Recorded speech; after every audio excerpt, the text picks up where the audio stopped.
আসসালামু আলাইকুম। স্বাগতম আপনাদের নবম দশম শ্রেণীর সাধারণ গণিত ক্লাসে। আজকে আমরা অনুশীলনী ১ যেখানে বাস্তব সংখ্যা নিয়ে অনেক ম্যাথ আছে। তো আজকের পর্বে আমরা ২১ নম্বর প্রশ্নের সমাধান করব। তাহলে শুরু করা যাক আজকের সমাধানটি। তো প্রথমে আমরা প্রশ্নটি পড়ে নেই যে কি দেয়া আছে যে n = 2x - 1, যেখানে x belongs to n, অর্থাৎ এখানে বোঝানো হচ্ছে যে xটা হচ্ছে ন্যাচারাল নাম্বার।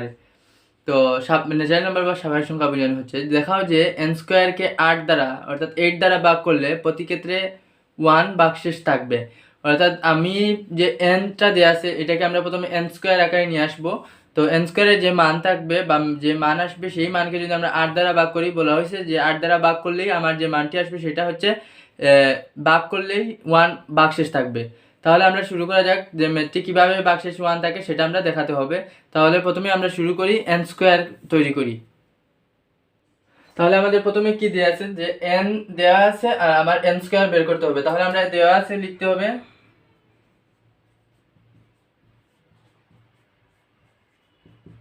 n = 2x - 1। তাহলে যেহেতু এন স্কোয়ার আছে তাহলে উভয় পক্ষে আমরা বর্গ করে দিব। সুতরাং n² = 2x - 1 তার উপর হোল স্কয়ার, উভয় পক্ষে বর্গ করছি, তাহলে আমরা n স্কয়ার পেয়ে গেছি।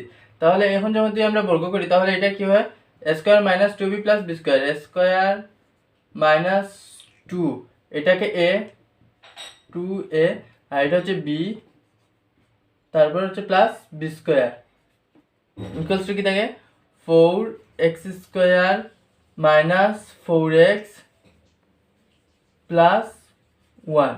এখন দেখেন এই যে তিনটা পদ পাইছি, এই তিনটা পদের মধ্যে আমার কি কমন যায়, 4x কমন যায়। তাহলে আমরা এটাকে লিখতে পারি 4x তো কমন যায়, তাহলে 4x কমন গেলে বাকি থাকে কি x - 1 প্লাস হচ্ছে 1। দেখেন আমার কাজ শেষ মোটামুটি। আমরা স্কোয়ারের কাজ শেষ করছি। যে এন স্কোয়ারের মানটা কি আসতেছে, এন স্কোয়ারের মান আসতেছে 4x × x - 1 প্লাস হচ্ছে 1। এটা হচ্ছে আমার এন স্কোয়ারের মান। এখন দেখেন এই জায়গার মধ্যে আমি একটা পাইছি কি x × x - 1। এখন দেখেন x এর মান যদি আমরা 2 ধরি তাহলে x - 1 এর মান কত 1। x এর মান যদি আপনি 3 ধরেন তাহলে x - 1 এর মান হচ্ছে, x এর মান যদি আমরা 3 ধরি তাহলে x - 1 এর মান কত আসতেছে 2। অর্থাৎ দেখেন দুইটি সংখ্যা হচ্ছে ক্রমিক সংখ্যা। তো একটা যদি 3 হয় তাহলে অপরটা 2, একটা যদি 5 হয় অপরটা 4, অর্থাৎ দুইটি ক্রমিক সংখ্যা আসতেছে। তাহলে আমরা লিখতে পারি এখানে x এবং x - 1 দুইটি ক্রমিক সংখ্যা।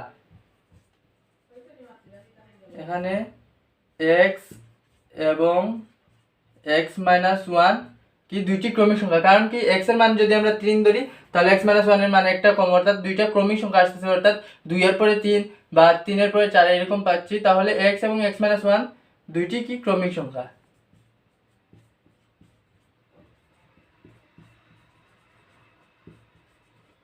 এখন দেখেন আমরা যদি ক্রমিক সংখ্যা দুইটা গুণ করি, যেমন আমার ক্রমিক সংখ্যা 2 এবং 3 দুইটা কি ক্রমিক সংখ্যা, দুইটা গুণ করলে কত পাচ্ছি 6, অর্থাৎ জোড় সংখ্যা পাচ্ছি।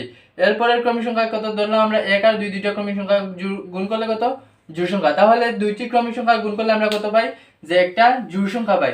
তাহলে আমরা লিখতে পারি যে ক্রমিক সংখ্যা দুইটি গুণফল একটি জোড় সংখ্যা। এখন দেখেন আমরা একটু আগে দেখাইছি যে ক্রমিক সংখ্যা দুটির গুণফল কিভাবে জোড় সংখ্যা হয় সেটা দেখছি। তখন যে কোনো জোড় সংখ্যা কিন্তু আমার 2 দ্বারা বিভাজ্য।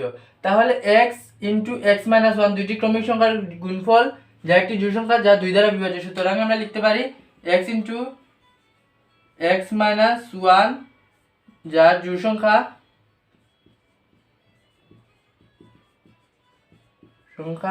এবং কি 2 দ্বারা বিভাজ্য, এবং 2 দ্বারা বিভাজ্য। আচ্ছা, আমরা 2 দ্বারা বিভাজ্য যদি পাই, এখন দেখেন আমি যদি এটার যদি 2 দ্বারা বিভাজ্য হয়, এটার সাথে যদি আমি 4 গুণ করি তাহলে অবশ্যই এটার সাথে আমার 4 হবে গুণ। তাহলে আমরা লিখতে পারি কি, সুতরাং 4x × x - 1 যা জোড় সংখ্যা, এবং যেহেতু আমি এটার সাথে 4 গুণ করছি তাহলে এইটার সাথে আমার গুণ হবে 4। তাহলে 2 × 4 বা 8 দ্বারা বিভাজ্য। কারণ কি আমরা এটা হচ্ছে 2 দ্বারা বিভাজ্য, এটার সাথে আমরা 4 গুণ করছি, তাহলে আমার যে বিভাজ্য সংখ্যাটা আছে সেটার সাথে আমরা 4 গুণ করব। তাহলে আমরা ধরে নেন x এর মান 2 আর এটার মান কত 1, x এর মান ধরে নিলাম 2, তাহলে ক্রমিক সংখ্যার মান কত 1, 2 - 1 অর্থাৎ 1। আচ্ছা, এখন দেখেন 2 × 1 মানে কত 2, যা 2 দ্বারা বিভাজ্য। এখন এটার সাথে আমি কি করছি 4 আবার গুণ করছি, তাহলে আমরা কি করছিলাম 2 × 4 লিখছিলাম, এই যে এই জায়গায় 2 × 4 লিখছি। তাহলে দেখেন যে এখানে কি 2 × 1 মানে 2 × 4 অর্থাৎ 8, 8 কে আমরা 8 দ্বারা ভাগ করতে পারি, অর্থাৎ আমরা বলতে পারতেছি যে 4 যাই গুণ করব তার এইটার সাথে গুণ করব। যদি আমার এখানে প্রশ্নে আসতো 3, তাহলে আমরা কি লিখতাম 2 × 3 অর্থাৎ 6 দ্বারা বিভাজ্য। যেহেতু এখানে 4 আসছে, তাহলে আমরা 2 এর সাথে 4 গুণ করছি, অর্থাৎ আমরা কি পাইছি 8 দ্বারা বিভাজ্য। এখন দেখেন আমরা এই অংশটুকু যদি 8 দ্বারা বিভাজ্য হয়, তাহলে কি এই অংশটুকু 8 দ্বারা বিভাজ্য? না, কখনোই না, কারণ এখানে 1 এক্সট্রা আছে। তাহলে এই এক্সট্রা 1 যেটা বা অবশিষ্ট যে 1 যেটা, এটা কি এটা যদি বিভাজ্য হয়, তাহলে এখানে কোনো ভাগশেষ নাই, কিন্তু এক্সট্রা 1 থাকার কারণে ভাগশেষটা অবশিষ্ট 1 থাকবে। যদি এখানে 2 থাকতো তাহলে প্রতিক্ষেত্রের ভাগশেষ 2, যদি এখানে 3 থাকতো তাহলে প্রতিক্ষেত্রের ভাগশেষ 3। যেহেতু এখানে প্লাস এটা মানে বিভাজ্য হয়, বাট এটা হচ্ছে বিভাজ্য 1 যোগ করে দিছি এক্সট্রা, সেজন্য এটা হচ্ছে প্রতিক্ষেত্র ভাগশেষ আকারে থেকে যাবে। তাহলে আমরা লিখতে পারি কি, সুতরাং 4x × x - 1 প্লাস 1 কি, যে 8 দ্বারা ভাগ করলে ভাগশেষ 1 অবশিষ্ট। তাহলে এই অংশটুকু যেহেতু বিভাজ্য আর এটা হচ্ছে অবশিষ্ট, বিভাজ্যের সাথে একটা অতিরিক্ত অংশ, তাহলে এই অতিরিক্ত যে অঙ্কটা থাকবে সেটা সবসময় ভাগ আকারে ভাগ করার পর হচ্ছে আমার ভাগশেষ আকারে অবশিষ্ট হিসেবে বের হয়ে আসবে। তাহলে আমি এখানে 1 লিখছি, তার মানে 8 দ্বারা যদি আমি এই সংখ্যাটুকু ভাগ করি, আমি সব সময় আমি কি 1 একটা অবশিষ্ট থাকবে, অর্থাৎ ভাগশেষ 1 থাকবে। সুতরাং আমরা লিখতে পারি কি, যে n² কে 8 দ্বারা ভাগ করলে প্রতিক্ষেত্রের ভাগশেষ 1 থাকবে, এটাই হবে আমাদের আনসার। তাহলে আমরা এটা যেহেতু পেয়ে গেছি, তাহলে সুতরাং এই অংশটুকু কি ছিল n² এর মান, তাহলে আমরা লিখবো কি n² কে 8 দ্বারা ভাগ করলে প্রতিক্ষেত্রে 1 ভাগশেষ থাকবে, দেখানো হলো। যেহেতু আমার দেখাতে বলছে, তাহলে আমরা কি লিখবো, দেখানো হলো।